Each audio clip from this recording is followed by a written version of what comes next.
Una buena pregunta es clave para dar con el problema.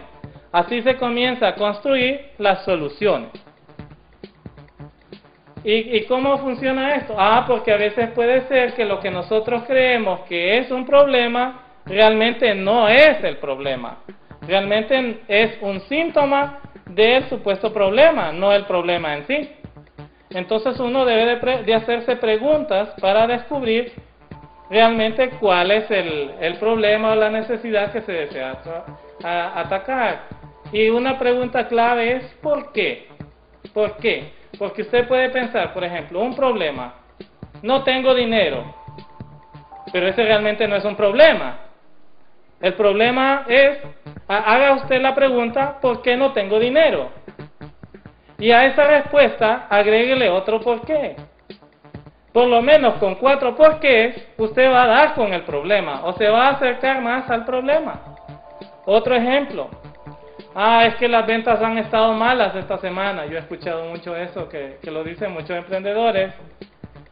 Y la cuestión es que el problema no es que las ventas hayan estado bajas. Ese no es ningún problema. Lo que hay que preguntarse es ¿por qué las ventas han estado malas? Y a esa respuesta le devolvemos a preguntar el por qué. Y por lo menos en 4 porqués que usted haga va a aproximarse al problema, se lo garantizo. Avanzamos. Entonces, la clave, como decíamos, es hacer una buena pregunta para ir dando con el problema. Debemos de tener la mente abierta, o sea, como los niños, debemos de hacer como los niños. Es decir, debemos de tener nuestra mente abierta a interrogarnos, a hacernos muchas preguntas. Y como ya hemos visto anteriormente en el programa, la pregunta primera es el por qué, porque el por qué nos conecta con la gente. Y como estamos hablando de hacer negocio, de iniciar empresa, entonces el por qué nos conecta, nos da la razón de ser. Otro clic, el para qué. ¿Para qué voy a hacer esto? ¿Por qué decidí por esta idea? ¿Verdad? ¿Para qué decidí por esta idea? ¿Qué beneficio voy a obtener? Otro clic, ¿cómo lo voy a desarrollar? ¿Cómo lo voy a desarrollar? ¿Qué proceso requiere? ¿Qué pasos tengo que realizar?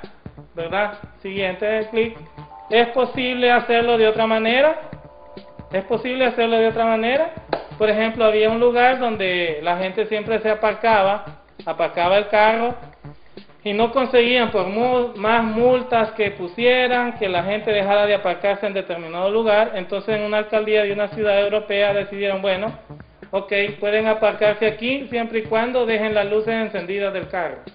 Claro, la gente no quería gastar la batería, entonces no se aparcaba, ¿verdad?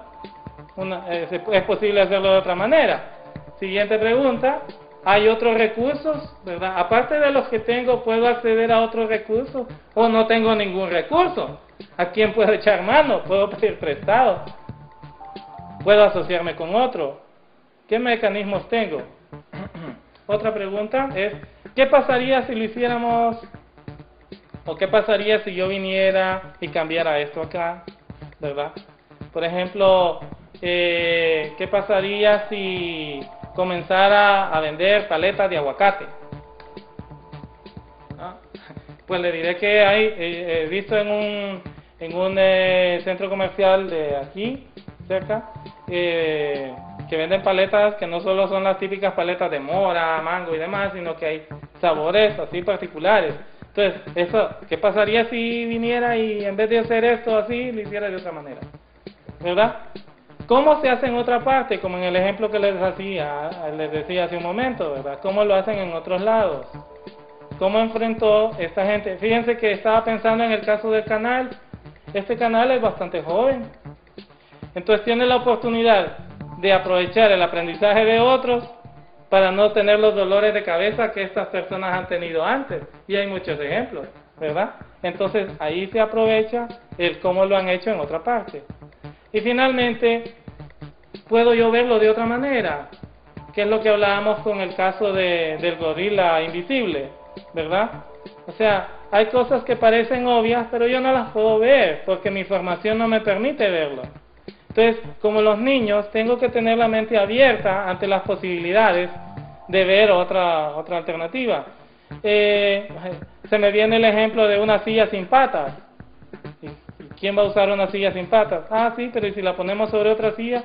Como lo que hacen para los niños en los automóviles, para resguardarlos, para que no vayan directamente en el asiento. ¿Ven? Una silla sin patas.